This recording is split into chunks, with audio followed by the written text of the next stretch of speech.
அப்புறம் வந்து சிங்கம் சூர்யா, அதாவது ஆர்ஜே பாலாஜியை பார்க்க போறோம். எனக்கு பார்க்கும்போது ஆர்ஜே பாலாஜி மாதிரி தான் இருக்காரு. கண்ணை காட்டுவான், பாய் கண்ணை காட்டுவான், சகாய கல்ல கட்டி போனத கடலை இறக்குவான், கூடவே டேனி கிட்ட சரக்கையும் இறக்குவான். கேட்டா ஊருக்குள்ள நீங்க 2 பேரும் எதிரிகளா நடிப்பீங்க. ஒருவேளை நீ என்ன அரெஸ்ட் பண்ணாலும் எல்லா பழியை ஏத்துக்கிட்டு வந்து நிப்பாட்டா என் சகாயம்.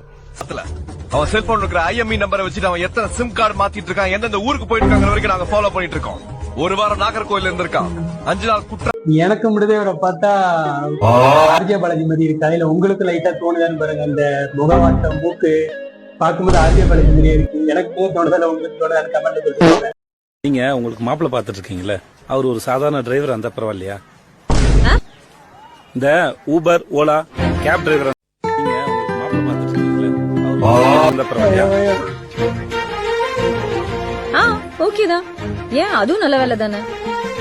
அவரு மாநேரம் டு கருப்பா இருப்பாரு, பரவாயில்லையா? அப்படி இருந்தா நல்லாதான் இருக்கும். அப்போ பேசி சொல்லுங்க, அதுல என்ன இருக்கு? என்ன இதுல நீங்க கவனிக்க வேண்டியது வந்து தாத்தாவை கலாய்க்க வேணாம். தாத்தா வந்து இந்த விஷயம் இப்படி பண்றாரு அதெல்லாம் நீங்க பார்க்க வேணாம். இதுல என்ன பார்க்கணும்னா, தாத்தாவுக்கு இத்தனை வயசாகியும் அவருக்கு பிடிச்சதை பண்றாரு. நான்லாம் இப்ப பயப்படுறேன் வீடியோ பண்றதுக்கு. ஏதாவது நம்ம நிறைய பேர் நீங்க பாக்குற வீடியோ பாக்குற நிறைய பேர் கூட பயந்துட்டே. ஆனா அந்த வயசுலயும் தாத்தா கிட்ட வந்து கத்திக்கொண்ட விஷயம் பாத்தீங்கன்னா, யாரை பத்தியும் பயப்படாம பாட்டுக்கு அவருக்கு பிடிச்சதை பண்றாரு. அந்த விஷயத்துல தாத்தாவுக்கு பெரிய செலிபிரிட்டி தான். தாத்தா அது நம்ம வீடியோ சூப்பரா போறாரு. நிறைய வீடியோ பாத்துருக்கேன். தாத்தாவோட ஆக்டிங் வந்து டாப் டகரா இருக்கும்.